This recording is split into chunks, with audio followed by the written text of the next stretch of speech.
Pessoal, a aula de hoje é a nossa aula referente à semana 7 e o texto base é Alfabetização e Consciência Metalinguística, da leitura da palavra à leitura do texto, de autoria de Alina Galvão Spinelli. Então, a consciência metalinguística, né? A consciência metalinguística é o conjunto de habilidades que permite ao leitor refletir sobre o próprio uso que faz da língua.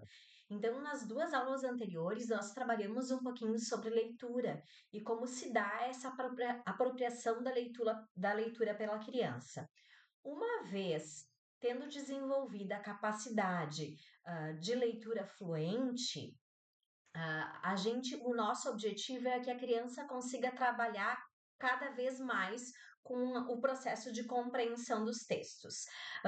Para isso, a criança não tem que estar necessariamente alfabetizada, porque eu posso ler um texto para a criança desde a educação infantil e ela compreender e trabalhar com a metalinguagem com a criança desde o início do processo de contação de histórias com os pequenos, né? Mas, como a gente parte do princípio que leitura é atribuição de significado, trabalhar com a consciência metalinguística é fundamental nesse processo de alfabetização, né? Então, qual é a relação entre a metalinguagem e a alfabetização? O desenvolvimento da consciência metalinguística favorece o processo de alfabetização porque ele permite que a criança desenvolva a compreensão do texto que é lido, né?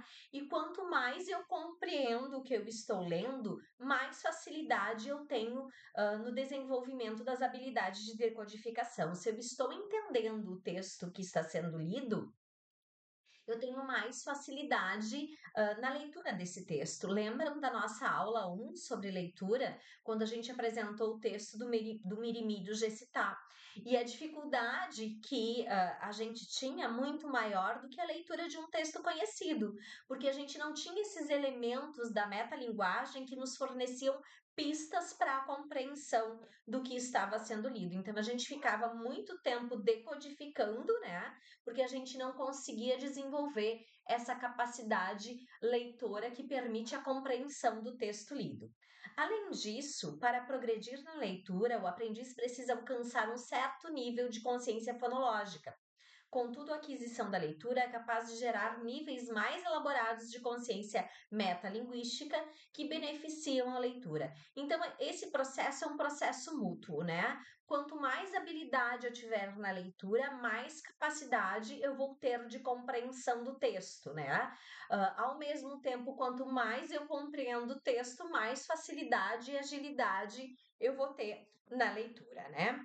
Então, dentro desses princípios, o que é ler, né? Retomando um pouquinho o que a gente viu nas aulas anteriores, né? Ler vai além da decodificação, a gente trabalha sempre com a leitura enquanto atribuição de significado, envolve a compreensão de textos de forma mais ampla. Então, a gente não é apenas os textos das cartilhas que eram pseudotextos, né? Eles não são trabalhados e pensados dessa forma aqui. Se constituem em duas instâncias complementares e indissociáveis, né? A decodificação e a compreensão. Então, eu preciso, enquanto leitor autônomo, conseguir decodificar, né? Primeiro pela via fonológica, depois gradativamente pela via lexical, para depois juntar as duas e ora trabalhar mais com uma via, ora trabalhar com mais com a outra, né? Priorizando ora decodificação, ora compreensão. A compreensão da leitura é considerado o produto da articulação entre essas duas instâncias, né? Então, o produto final vai trabalhar tanto com a decodificação quanto com a compreensão, né? E a atribuição de cada uma das instâncias varia de acordo com a competência do leitor.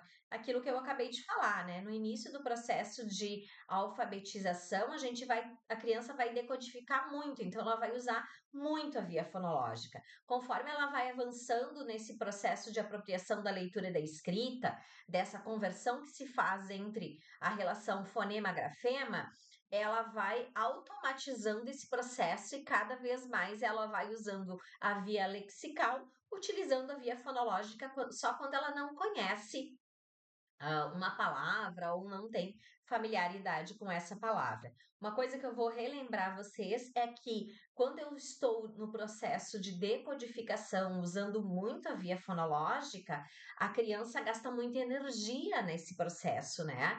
Então a compreensão às vezes fica um pouco comprometida. Quanto mais ela vai automatizando esse processo, quanto mais ela vai usando a via lexical de leitura, né? Maior compreensão ela consegue ter desses textos, né?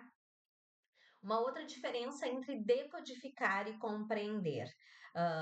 Ela tem relação com as unidades linguísticas, né? A decodificação, por exemplo, ela ocorre no âmbito da palavra. Eu decodifico uma palavra, né?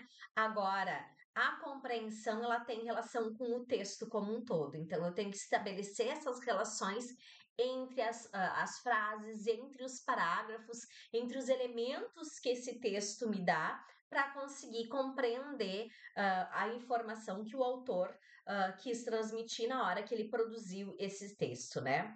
Então, a compreensão implica informações veiculadas pelo texto e o conhecimento de mundo do leitor. Já falei sobre isso, né, gente? Ah, Dependendo das minhas experiências de mundo, a relação e a compreensão que eu tenho de determinados textos, ela é diferente, né? Então, dependendo, eu sempre cito o exemplo que eu já usei em aula, que é aquele texto que fala sobre aspectos de uma casa, né? E aí vai sendo narrada as características dessa casa, onde ela se localiza, o tamanho da casa, o que a casa tem de valioso, o que a casa não tem de valioso, o que a casa tem de defeitos estruturais, o que ela não tem de defeitos estruturais, se é uma casa isolada ou se não é isolada, se é num local seguro ou se não é num local seguro, e dependendo do leitor, a minha relação com o texto é diferente. Por exemplo, ah, se eu fizer de conta que sou um corretor de imóveis, eu nunca vou dar evidência no meu texto aos defeitos estruturais da casa, né? Então, aos vazamentos, às infiltrações. Se eu sou o comprador da casa, eu vou prestar muita atenção nesses elementos, né? Então, a minha posição frente ao texto, ela vai determinar essa relação. E aí, a ideia de inferência e da necessidade de trabalhar com as inferências, né? Como a autora define inferência? Ela vai dizer que inferir é derivar uma nova proposição a partir de outras proposições fornecidas pelo texto ou a partir dele, na relação que o leitor estabelece entre o texto e o seu conhecimento de mundo, possibilitando assim que as lacunas deixadas pelo escritor sejam preenchidas.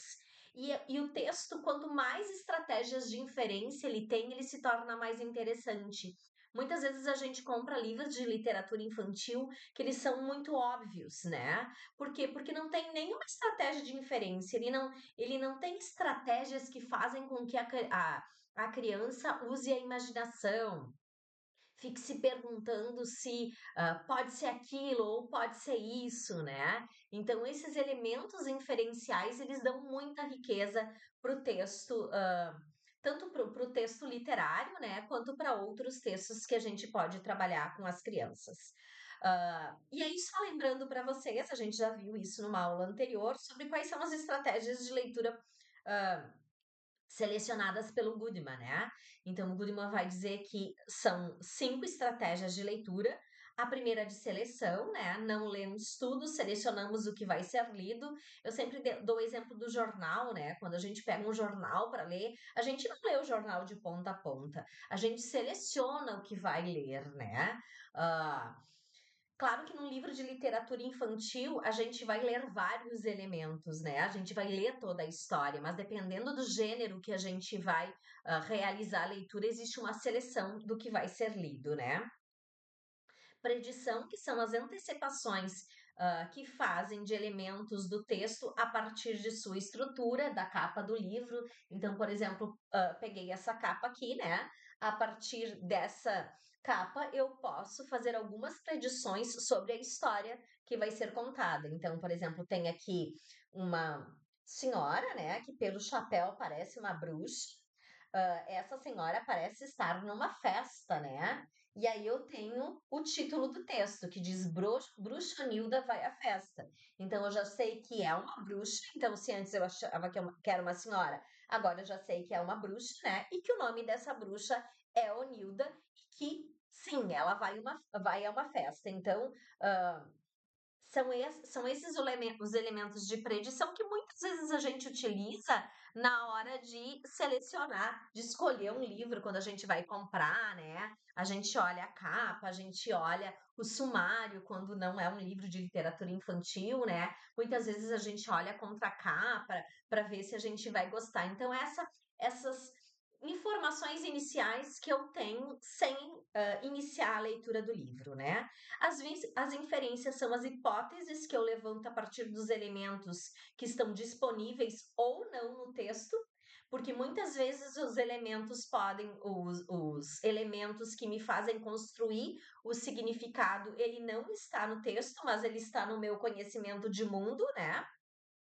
E aí, a partir das hipóteses que eu levanto, eu tenho o autocontrole, que é quando eu vou confirmando essas hipóteses e entendendo o que vai ser dito, ou eu tenho a autocorreção, quando a partir da leitura eu percebo que a minha hipótese inicial está errada e que eu tenho que reformular a minha hipótese para conseguir compreender o texto que está sendo trabalhado, tá? Então, assim, ah, modelo de construção e integração de um texto, né? Esse modelo, ele pressupõe duas instâncias, que é o texto base e o modelo situacional. O que seria o texto base, né? Consiste em uma representação baseada na integração de informações intratextuais que estão dentro do texto, estando muito próximo ao texto lido. Então, são os elementos do texto, é o texto que vai me fornecer esses elementos, né? E o modelo situacional consiste em uma representação mental baseada nas informações do leitor a partir de seu conhecimento de mundo, espaço onde as inferências são estabelecidas. Então, assim, o texto base, que me permite fazer inferências, é o texto que está sendo lido e as pistas que estão nesse texto. Modelo situacional é o meu conhecimento de mundo que vai fazer com que as lacunas presentes no texto sejam preenchidas. A gente já viu esse texto em sala de aula, a gente trabalhou já com todo esse texto em sala de aula, ele é um texto muito interessante para a gente trabalhar os aspectos de letramento, né? O nome do texto é O Carteiro Chegou, mas eu acho ele um exemplo muito interessante para a gente perceber o quanto esse modelo situacional e o quanto o texto base me permitem ah, realizar inferências, né? Então, eu vou ler só a primeira parte para a gente tentar fazer um exercício com relação a isso. Então, o texto é O Carteiro Chegou, né? E a história começa assim. Na manhã ensolarada, pedalando pela estrada, alguém vem vindo do sul. É o carteiro da comarca em seu uniforme azul, trazendo uma carta para os três ursinhos. E aí aqui tá a capa, né? Senhor e senhora urso, sítio três ursinhos, mata adentro, né? E aí a carta que diz o seguinte: Querido senhor e senhora urso, querido ursinho, sinto muito, mas muito mesmo ter entrado na casa de vocês e ter comido o mingau do ursinho. Quem será que mandou essa carta? Para que eu descubra quem mandou essa carta, eu tenho que conhecer a história dos três ursinhos, né? E aí o texto segue. Mamãe disse que o que eu fiz é muito feio e ficou muito mais brava ainda porque eu nunca como o mingau que ela fez. Papai disse que vai consertar a cadeirinha. Um beijo, caixinhos dourados. Então, ó, eu leio carta que lá no final tem a informação que me conduz à história do Caixinhos Dourados. Então, quando ela assina a carta aqui, um beijo, Caixinhos Dourados, eu tenho a confirmação da minha hipótese, né, gente? Então, lá no início, né, quando eu comecei a ler a carta, eu imaginei que eram caixinhos dourados, porque eu conhecia a história que ele tinha entrado na casa, comido o mingau do ursinho, quebrado a cadeira dele, né? Então eu fui levantando hipóteses a partir do conhecimento que eu tinha da história dos três ursinhos. Então, assim, o texto base me deu algumas pistas, mas eu tinha que ter conhecido, tinha que ter o conhecimento da história dos três ursinhos, que é um modelo situacional, para entender essa história, né? Aí segue. Gostaria muito que o ursinho viesse à minha festa de aniversário. Vai ter 3 tipos de gelatina e um bolo com 8 velas. Então, de novo, os 3 tipos de gelatina, né? Por conta que a história também, de novo, o conhecimento da história dos caixinhos dourados, né? Uma muito dura, uma muito mole e uma mais ou menos, né? E outra informação, né? Ele diz assim: e um bolo com 8 velas. Quantos anos será que a Caixinhos Dourados vai fazer? Provavelmente 8, né? Porque no nosso contexto, ah, a gente. E aí, a nossa experiência de mundo é que a gente coloca uma vela para cada ano que está sendo comemorado. Então, se são 8 velas, são 8 anos que a Caixinhos Dourados vai fazer. Percebam que o conhecimento de mundo é fundamental para conseguir entender esse texto, né? E as inferências o tempo inteiro estão presentes para que eu consiga ler esse texto e para que ele se transforme em um texto com significado e um texto instigante, né? Um texto interessante. E aí, o artigo da autora diz o seguinte: que muitas vezes as causas da dificuldade de compreensão reside na dificuldade de estabelecer inferências. E o que ela propõe nesse texto é ela desenvolve uma pesquisa com os alunos, e aí a proposta é fazer com que o professor organize as suas atividades, fazendo com que as crianças percebam as inferências, percebam as pistas que o texto dá, né? E muitas vezes a gente trabalha de uma forma tão tradicional, só com atividades de localização de informações, que a gente acaba esquecendo de pensar nessas questões que envolvem inferências. Então, muita atenção quando a gente faz um planejamento a partir da leitura de um texto com o objetivo de trabalhar com interpretação e compreensão. É importante que esse texto ele tenha perguntas de localização de informações, sim, mas perguntas que façam com que as crianças compreendam o texto, perguntas de inferências com esse texto, né? E aí, outra dificuldade é de estabelecer informações intratextuais, relacionando partes do texto. Então, essa ideia de conseguir conectar os parágrafos, né? Bom, qual foi a informação que foi dada no primeiro parágrafo? Qual foi a informação que foi dada no segundo parágrafo, né? Aqui no texto do Carteiro Chegou, nós tínhamos uma história e dentro desta história entra uma carta. Eu preciso entender todo esse processo para conseguir compreender o texto, né?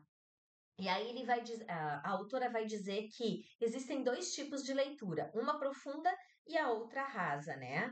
Ah, e o que vai determinar se essa leitura é profunda ou rasa, ah, é a quantidade e a qualidade das inferências que são estabelecidas ao longo desse texto. Então, uma leitura profunda, ela tem uma grande quantidade de conteúdo inferencial, né?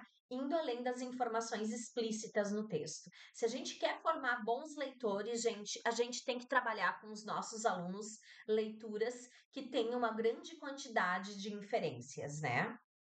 Então, essa leitura profunda permite ao leitor, a partir de seus conhecimentos prévios, né, indicar relações de causalidade, relacionar eventos e proposições e interpretar o texto. Então, assim, eu tenho todas as informações que o texto me dá e tenho todas as informações que o contexto me dá, né? Então, eu mencionei esse texto na aula passada e eu vou ler um pedacinho para vocês, mostrando um pouquinho dessa relação que o contexto também é fundamental. O texto é Peixada e o autor é Luiz Fernando Veríssimo. Então, a história começa assim. O apelido foi instantâneo. No primeiro dia de aula, o aluno novo já estava sendo chamado de gaúcho. Por que era gaúcho? Recém-chegado do Rio de Janeiro, do, ao Rio de Janeiro do Rio Grande do Sul, com seu sotaque carregado. E aí, gaúcho? Fala, gaúcho. Perguntaram para a professora porque o gaúcho falava diferente. A professora explicou que cada região tinha o seu idioma, mas que as diferenças não eram tão grandes assim. Afinal, todos falavam português. Variava a pronúncia, mas a língua era uma só. E os alunos não achavam formidável que num país do tamanho do Brasil todos falassem as mesmas línguas, só com pequenas variações. Mas o gaúcho fala tu, disse Gordo Jorge, que era quem mais implicava com o novato. E fala certo, disse a professora. Pode-se dizer tu e pode-se dizer você. Os dois são certos, os dois são português. O Gordo Jorge fez cara de que não se entregar. Um dia o gaúcho chegou tarde na aula e explicou para a professora o que acontecera. O pai atravessou a sinaleira e pechou. Que? Pai atravessou a sinaleira e puxou. A professora sorriu. Depois achou que não era caso para sorrir. Afinal, o pai do menino atravessara uma sinaleira e pechara. Podia estar naquele momento em um hospital, gravemente pechado, com pedaços de sinaleira sendo retiradas do seu corpo. O que foi que ele disse, tia? Quis saber o gordo Jorge. O pai dele atravessou a sinaleira e pechou. E o que é isso? Gaúcho, quer dizer, Rodrigo, explique para a classe o que aconteceu. Nós vinha, ah, nós vínhamos, nós vínhamos de alto, o pai não viu a sinaleira fechada, passou no vermelho e deu uma pechada no outro alto. A professora varreu a classe com um sorriso. Estava claro o que acontecera. Ao mesmo tempo, procurava uma tradução para o relato do gaúcho. Não podia admitir que não o entendera. Não como o gordo Jorge rindo daquele jeito. Sinaleira, obviamente, era sinal. Semáforo. Alto era carro, automóvel. Mas pechar, o que era? Bater, claro. Mas de onde viera aquela palavra estranha? Só muitos dias depois a professora descobriu que pechar vinha do espanhol e queria dizer bater com o peito. E até lá teve que esforçar para convencer o gordo Jorge de que mesmo brasileiro, de que era mesmo brasileiro o que falava o novato, e que já ganhara o apelido a partir daí. Peixada. Peixada, fala peixada. Então, eu gosto muito desse texto, gente, porque ele fala sobre coisas típicas do Rio Grande do Sul, né? Alto, peixada, sinaleira, são questões que a gente fala, são palavras que a gente fala no Rio Grande do Sul, né? Então, em outros locais, quem for ler esse texto, ou quem estiver estabelecendo um diálogo com uma pessoa, vai ter dificuldade de entender, né? Porque essas questões são muito peculiares. E aí, levar o leitor iniciante a estabelecer inferências autorizadas pelo texto. Por que autorizadas? Porque eu não posso inventar tudo, né? Eu tenho que seguir as pistas que o texto está me dando. E aí, a autora vai dizer que as atividades metalinguísticas são fundamentais na aprendizagem da linguagem escrita, não apenas em relação à capacidade de estabelecer relações grafemas-fonemas, mas também quanto à capacidade de estabelecer inferências. Então, como eu faço para que o meu leitor seja um leitor que consiga ter uma boa compreensão do texto? Proporcionando a esse leitor atividades que trabalham com a capacidade metacognitiva. E existem dois tipos de consciência metalinguística que a gente pode desenvolver em sala de aula, né? A primeira delas é a consciência fonológica, e aí a consciência fonêmica, essa que fala dessa relação grafema e fonema, né? E aí essa relação que permite passar da via fonológica para a via lexical de leitura. e a consciência metatextual, que é a capacidade de estabelecer inferências a partir de um texto lido, né? A gente tem dois modos de explorar essas situações de consciência metalinguística, né? Uma relacionada à macroestrutura do texto, ou seja, a compreensão que eu tenho acerca da organização de um texto, e aí é importante eu conhecer gêneros textuais, por exemplo, porque a receita vai ter uma estrutura e vai me dar pistas, né?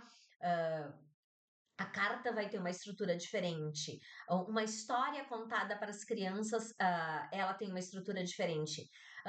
Lembra que vocês, na disciplina de aquisição, a gente falava sobre isso, né?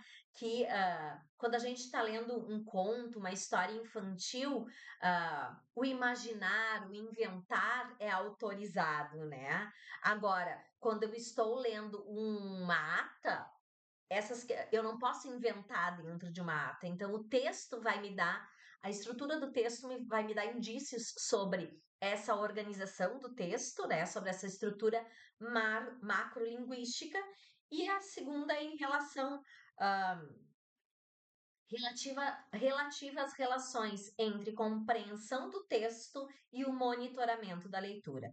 Então, é essa capacidade que o leitor tem que ter de se dar conta que, a partir da leitura e dos indícios que o texto está dando, ele pode reformular as suas hipóteses, né, para conseguir compreender o seu texto. Então, ele tem que detectar essas pistas do texto para conseguir fazer esse monitoramento da capacidade de compreensão do texto, né? Uh, então, essa capacidade de monitoramento, ela é de natureza metatextual, eu tenho que estabelecer relações entre a parte do texto, pois torna o texto objeto de análise e reflexão. Então, percebam as coisas eu tenho envolvida, né? Porque eu tenho a leitura, que quanto mais fluente ela for, mais eu vou compreender o texto, porque eu tenho essa capacidade de ler as pistas e relacionar as informações que são dadas entre os parágrafos para daí conseguir produzir um texto, produzir não, ler um texto com compreensão. A partir desses elementos, foi desenvolvida uma pesquisa cujo objetivo era desenvolver a compreensão de textos em crianças com dificuldades nessa área de compreensão, né? Essa pesquisa foi desenvolvida com 44 crianças da classe baixa, com idade de 10 anos. Então, a gente pensa, né, que aos 10 anos, essas crianças já estão alfabetizadas, elas já conseguem ler, né? Mas o problema desse grupo é que eles não conseguiam ler com compreensão, eles não conseguiam entender o texto que era lido, né? E para monitoramento dessa pesquisa, existiu um grupo de controle, onde não se fez nada, se continuou trabalhando da forma como vinha sendo trabalhado, e um grupo experimental, onde a professora organizava atividades diferentes. E por que a gente traz essas atividades para vocês? Para que vocês se deem conta como a gente pode pensar em atividades de natureza metalinguística e metacognitiva que favorecem as crianças a construírem essa capacidade de produzir inferências, né, e construírem essa capacidade de compreensão do texto. Então, essas atividades, elas traziam informações geradas a partir de inferências, né? E essas informações, elas tinham uma integração de informações intratextuais que eram trazidas pelo próprio texto e extratextuais que derivavam do conhecimento de mundo que esse leitor tinha. E aí, vou trazer para vocês os exemplos que o prof trabalhou, mesmo para que quando vocês tenham que pensar as atividades, vocês pensem em como isso pode se efetivar dentro da sala de aula, tá? Então, eu vou ler o primeiro exemplo para vocês e a proposta era brincar de detetive. Então, assim, os alunos assumem o papel de detetives, né? Então, a prof dá um fragmento de texto. Percebam que geralmente o texto não é tão longo. Depois eu vou dar outros exemplos de como a gente pode trabalhar com textos bem curtinhos, né? Com esse objetivo, né? De levantar inferências, confirmar a hipótese ou se autocorrigir. Texto 1. Tonico estava deitado folheando um livro. O local estava todo embaçado. De repente, caiu sabonete nos seus olhos. Ele depressa procurou pegar a toalha. Então ele ouviu um barulho. Ploft. Ah, não! O que iria dizer para a professora? Ele ia ter que comprar um outro livro. Tunico esfregou os olhos e se sentiu melhor. E aí, em cima desse fragmento, a prof fez essas perguntas para a turma. Em que parte da casa Tunico estava? E aí a ideia é que a criança tenha que responder e identificar no texto qual foi o elemento que deu essa pista. Então a Regina diz: no banheiro, tomando banho. E aí a professora diz: marque no texto as partes que serviram de pistas para você descobrir isso, que ele estava no banheiro. Pode ser uma palavra, várias palavras ou uma frase todinha, ou um pedaço da frase. E aí a Regina diz: foram essas duas, né? E aí ela grifa sabonete e toalha. Porque essas duas palavras fizeram você descobrir que Tunico estava no banheiro? Porque toalha e sabonete fica tudo no banheiro, né? Com o livro. Caiu na água e se molhou todo dentro do banheiro. Aí a professora pede para marcar no texto as pistas ou partes aqui da historinha que serviram de pistas. Aí a Jane responde: foi essa aqui, ploft. Ploft é que caiu dentro da água. O barulho do livro dentro da água. Aí a prof faz outra pergunta. Tu estava tomando banho quente ou frio? Aí a Sandra diz, sei não. A professora diz, faz feito detetive, vai procurar no texto, lê de novo, vai. Aí a Sandra volta a ler o texto, né? E ela diz, eu acho que era quente, por causa que aqui diz embaçado. Embaçado é quando a água está quente. Lá em casa também é assim, só que é chuveiro, não tem banheira não. E aí a prof disse: e aí no texto, era chuveiro ou banheira? E aí a Sandra responde: era banheira. Marca no texto qual foi a parte que fez você pensar que era banheira. Aí a Sandra diz: essa é fácil. Está aqui escrito, deitado. Deitado na banheira. Ninguém no chuveiro. Então, perceba, gente, texto, ele vai dando várias pistas, né? E muitas dessas pistas elas estão dentro do texto, né? O deitado, né? O ploft, né? Ah, a ideia do sabonete, a ideia da toalha, né? Então, esses elementos estão dentro do texto e vão dando pistas para que as crianças vão construindo essas informações. Agora, existem pistas que estão fora do texto. A ideia de lendo deitado, e aí, se é deitado, a gente está deitado na banheira, a gente não pode estar deitado no chuveiro, né? São as minhas experiências de mundo que vão me dar essas informações e que vão permitir que eu compreenda o texto. Agora, um outro exemplo, tá? Nesse exemplo diz assim: a escada foi guardada atrás da porta, perto do fogão. As três prateleiras estavam montadas, finalmente. E mesmo com o dedo machucado, Tito estava muito satisfeito. O martelo foi guardado em uma caixa junto com as outras ferramentas. Linda entrou no quarto com uma caixa de louça. As prateleiras são para minha coleção de selos, disse Tito. Veremos, disse Linda. Mais tarde, enquanto guardava a caixa de ferramentas, Tito ouviu um grito e um grande barulho de coisas se quebrando. Muito zangado, Tito olhou para Linda e disse: eu avisei sobre as prateleiras. E muito chateado, foi pegar a caixa de ferramentas. Aí a prof faz as seguintes perguntas de inferência. Em que lugar da casa a escada foi guardada? Guardada atrás da porta, diz a Maria, né? Mas em que lugar da casa ele guardou a escada? Aí a Maria diz: aqui não diz. Aí a professora fala: tem que pensar. Vou ler. A escada foi guardada atrás da porta, perto do fogão. Gente, onde é que fica o fogão? Aí a Maria diz: na cozinha. Então, aí a Maria diz: estava perto do fogão. Então, era era fogão à pista, né? Exato. O texto diz perto do fogão e o fogão fica na cozinha, né? Então a escada estava na cozinha. E aí a Maria marca a palavra fogão como pista. No final, como é que o Tito resolveu? Foi pegar a caixa de ferramentas. Tito foi pegar a caixa de ferramentas, mas o que é que ele ia fazer? Ele ia só pegar a caixa e pronto? E aí o aluno responde: acho que ele ia fazer tudo de novo, fazer mais prateleiras ou então consertar. Aí a prof disse: certo, essa é a resposta.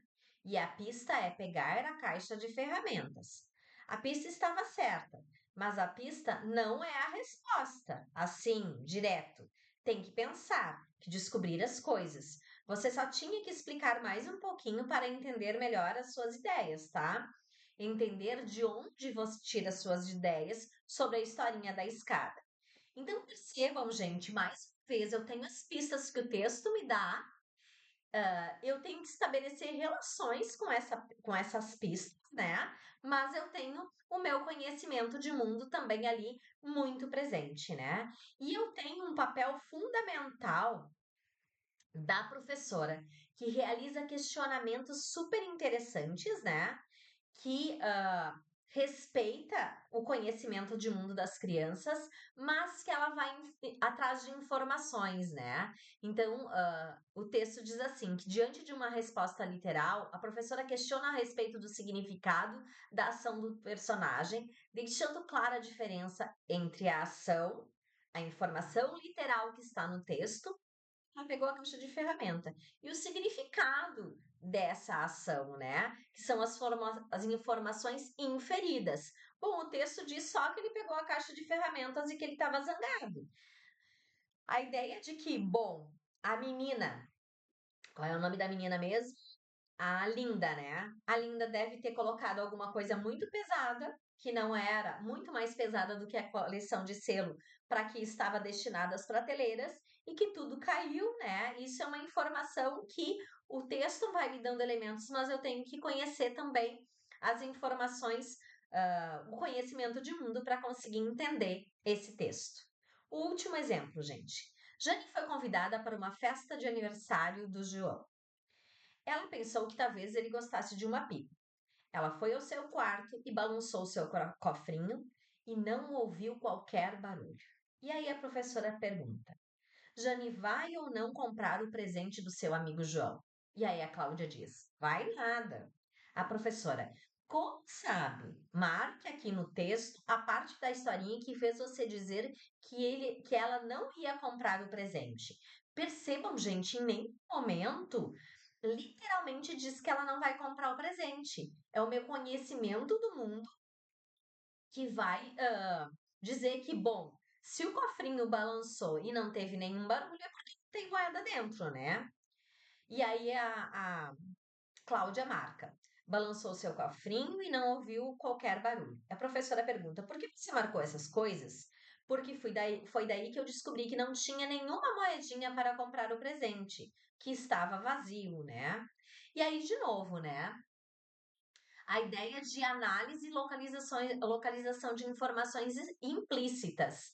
Eu tenho que ter aqui um conhecimento de mundo para saber que dentro do cofrinho a gente guarda, no caso, né, moedas, porque se fossem cédulas não iam fazer barulho, né? Então, provavelmente a Jane ia comprar com moedas esse presente, né?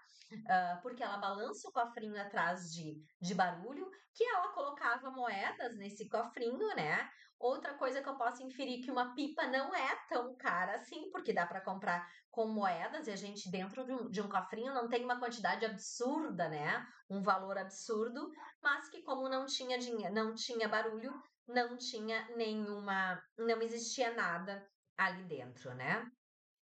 E aí? os dados, né, os resultados dessa investigação. A gente pode dizer que eles foram analisados de 2 maneiras. Uma em função, do número de acerto das crianças, né, e em função da capacidade da criança de localizar no texto as informações que serviram de base para suas respostas. Porque isso é interessante, muitas vezes as crianças diziam assim: davam a resposta certa, mas tinham dificuldade de dizer quais eram os elementos do texto que davam as pistas para essa resposta. A partir da pesquisa feita, eles perceberam que as crianças que foram trabalhar, que o grupo onde foi trabalhado essas intervenções da professora, que pensava nos textos e que propunha perguntas de inferência a partir desses textos, conseguiu se desenvolver muito mais com relação à leitura e compreensão de textos, né? Comparado com a turma em que essas questões não foram trabalhadas, a turma de controle, né? E aí, a partir disso, a autora tece algumas considerações. Ela vai dizer que a intervenção tem um papel facilitador sobre a compreensão, favorecendo a capacidade de estabelecer inferências e a capacidade de explicitar suas bases geradoras. Então, a importância de propor atividades que favoreçam isso com as crianças, né? Tanto a palavra quanto a leitura do texto estão associadas a processos metalinguísticos, enquanto a leitura da palavra é associada à consciência fonológica, a leitura dos textos está associada à consciência metatextual, né? Então, para que eu leia um texto com eficiência, eu tenho que relacionar as partes desse texto. Eu tenho que olhar para as pistas que esse texto me traz. No processo de alfabetização, é importante colocar o texto em evidência para que o leitor seja capaz de tomar consciência de seu processo inferencial.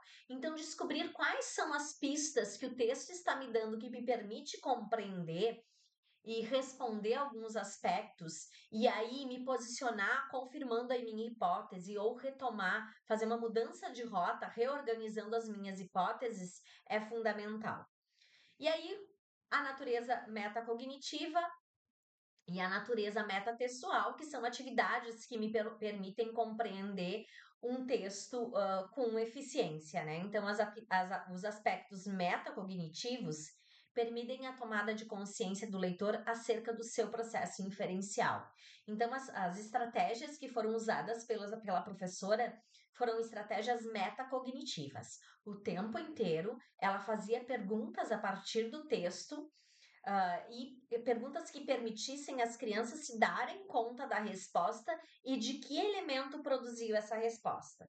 E a consciência metatextual se refere à possibilidade do leitor tomar o texto como objeto de análise e reflexão.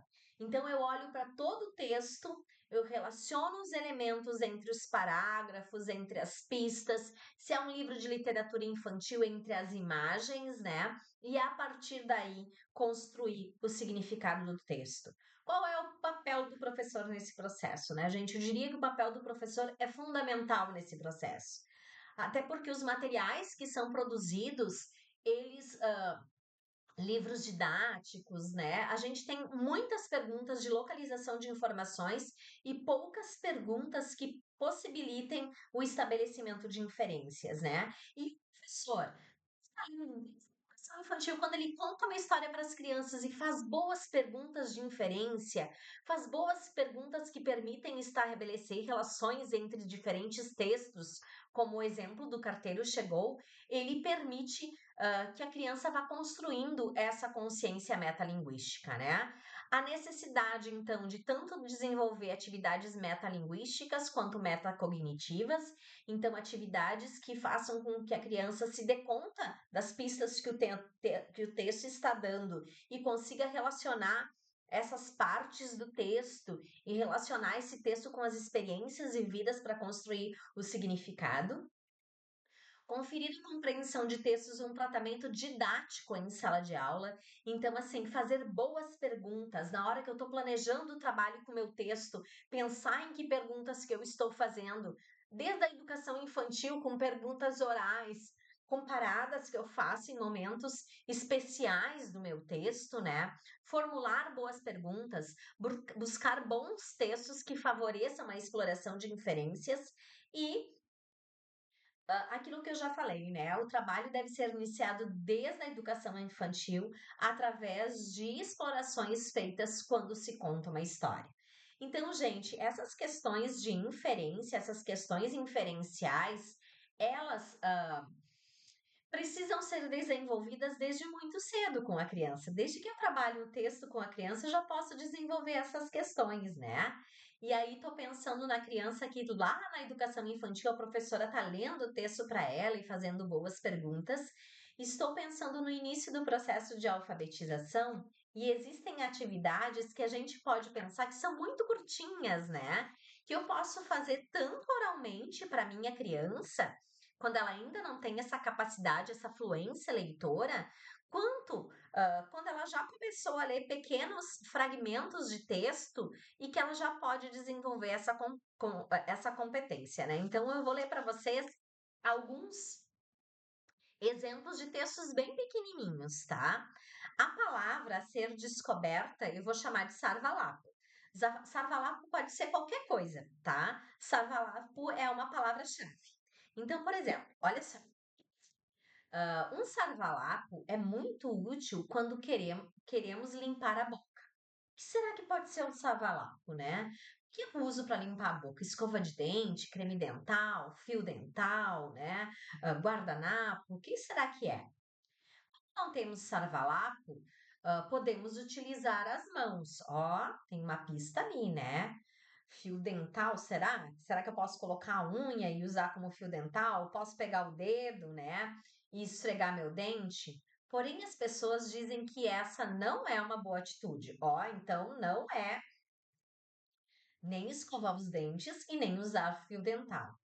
Hoje existem sarvalapos de pano ou de papel. Então, o texto foi me dando pistas, me conduzindo que o sarvalapo é um guardanapo, né? Outro sarvalapo. Os sarvalapos são muito importantes para a nossa saúde. Olha, o que será que é? Atividade física, boa alimentação, né? Há bons sarvalapos caseiros. Bom, não pode ser nem atividade, pode ser alimentação, mas atividade física não pode ser. Não devemos utilizar sarvalapos sem receita médica. Bom, essa informação faz com que eu tenha que reorganizar as minhas hipóteses, né? Então, receita médica quer dizer que a gente precisa ir no médico. Então, o sarvalapo é medicamento, remédio, né? Ah, um outro exemplo, ó. O que nós podemos descobrir que não está escrito no texto? João pegou um cestinho e começou a caminhar pelos corredores. Escolhia algumas coisas e riscava na lista. Depois dirigiu-se ao caixa. Onde será que o João estava? Supermercado. Conforme ele ia escolhendo os produtos, ele ia riscando na lista, né? As lojas estavam enfeitadas com bolinhas coloridas. Na calçada, um homem vestido de vermelho com um saco nas costas distribuía as balas para as crianças. De que data será que eu estou falando, né? Eu estou falando do Natal. E aí aqui, ó, sarvalapos bem curtinhos, né? Para as crianças que estão ainda bem no início do processo de desenvolvimento da leitura. Nas escolas encontram-se sarvalapos. O que significa sarvalapo? Pode ser professor, pode ser aluno, pode ser quadro, pode ser muitas coisas. Pode-se aprender muitas coisas em um sarvalapo. Ó, já estou achando que pode ser, é um objeto, né? Não é uma pessoa, então pode ser um livro. Eles podem passar de mão em mão. Um sarvalapo didático tem textos e exercícios. Sarvalapo é um livro, né? Então percebam que os exemplos que a prof deu ali no artigo eram textos um pouco maiores, mas eu posso ter textos muito pequenos que já trabalham com sarvalapos, né? E tem essa história aqui que eu gosto muito de contar para minhas crianças, que é a conversa das palavras. E eu conto essa história tirando uma, uma palavra e as crianças, pelo contexto, têm que descobrir qual é essa palavra, tá? E assim, no início as palavras são substantivos e depois elas vão virando adjetivos, verbos, então o grau de complexidade vai aumentando. Então diz assim, ó, o nome do livro é A Conversa das Palavras e a história começa assim. Um dia as palavras resolveram conversar. Fizeram uma grande reunião, onde cada palavra foi contar a sua significação. No começo foi uma confusão. Muitas palavras queriam ser as primeiras a falar. Eram justamente aquelas mais fáceis de explicar. E aí agora tu tem que descobrir qual é a palavra. A palavra plim era uma delas e foi logo dizendo: às vezes sou grande, às vezes sou pequena. Me chutam com os pés, me jogam com as mãos. Sou sempre redonda, sempre sou diversão. Então, provavelmente, ó, eu tenho pistas, né? É redonda, pode ser grande e pequena, chutam com os pés, jogam com as mãos, né? Então, a ideia da diversão, da brincadeira, do esporte, a palavra é bola, né? Aí a outra palavra. E aí, palavra fim. Fim. Vivo dentro da água e por isso tenho de nadar. Nunca ninguém me ensinou, nunca tive que treinar. Bom, dentro da água, né? Nada, a probabilidade que essa palavra seja peixe, né? E assim a história segue com várias outras palavras, né, que precisam ser descobertas. E tem um outro texto que eu adoro, gente, que eu sempre trabalhava com as minhas crianças, né? Depois eu digo quando eu trabalhava para não dar pistas. E começava assim. E eu começava dando a primeira informação e levantando as hipóteses das crianças sobre o que era, né? Então o nome é 22 Homens e uma Senhora Gordinha. E aí eu perguntava para as minhas crianças o que poderia ser esses 22 homens e uma senhora gordinha. Então as respostas que eu recebia era que era uma outra versão da história da Branca de Neve, só que não era a Branca de Neve, é uma senhora gordinha, e ao invés dos 7 anões eram 22 homens, né? Existiam crianças que diziam que era uma senhora com muitos filhos, né? Outras crianças diziam que era uma senhora muito namoradeira. E aí eles davam várias hipóteses e a gente ia tomando nota dessas hipóteses no quadro. E eu começava a ler essa história que dizia assim. Então, bom, gente, no início a gente só fez predições. É o texto que vai fazer com que eu confirme ou não essas predições. E aí diz assim: este caso de amor vive emocionando o país. Ó, é um caso de amor. Será que é a hipótese de uma senhora que tem muitos namorados? Apesar de ser tratadas a chutes e pontapés, essa senhora possui um mistério delicioso. Será que a gente está falando de um caso de agressão doméstica? Consegue fazer 22 homens esquecerem tudo por alguns minutos em troca de momentos de prazer e de carinho, feito com arte e beleza.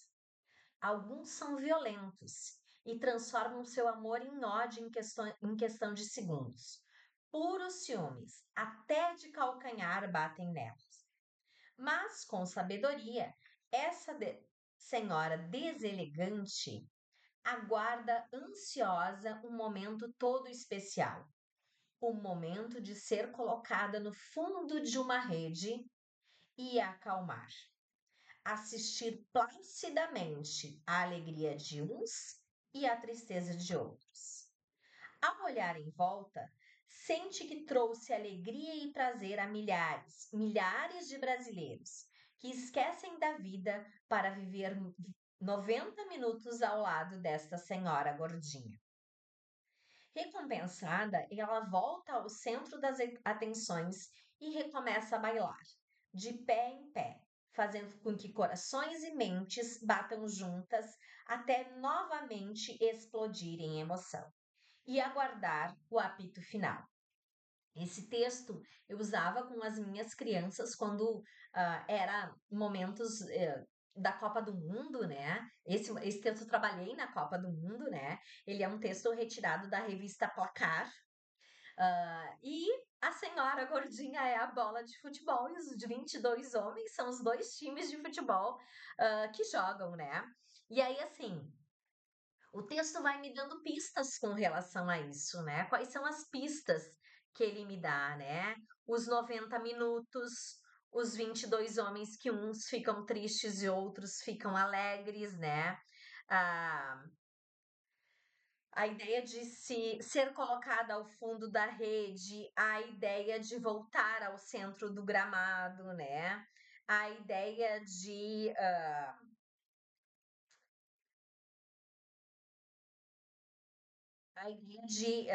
explodir de emoção. Bom, quando é que a gente explode de emoção? Quando dá gol, né? A ideia de aguardar o apito final para o final do jogo. Então, o texto vai me dando elementos que me permitem construir o significado, né? E me permitem conseguir construir isso tudo com as minhas crianças. Então percebam, né? Eram crianças que ainda não tinham uma leitura fluente, então eu contava essa história para as crianças, né? Claro que eu fiz uma outra abordagem aqui com vocês, né?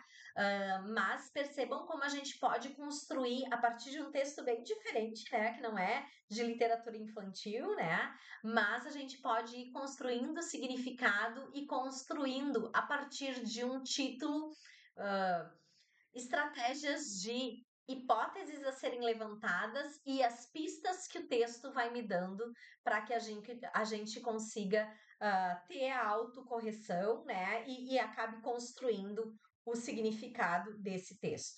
Então, gente, esses foram alguns exemplos que eu dei para vocês, tá?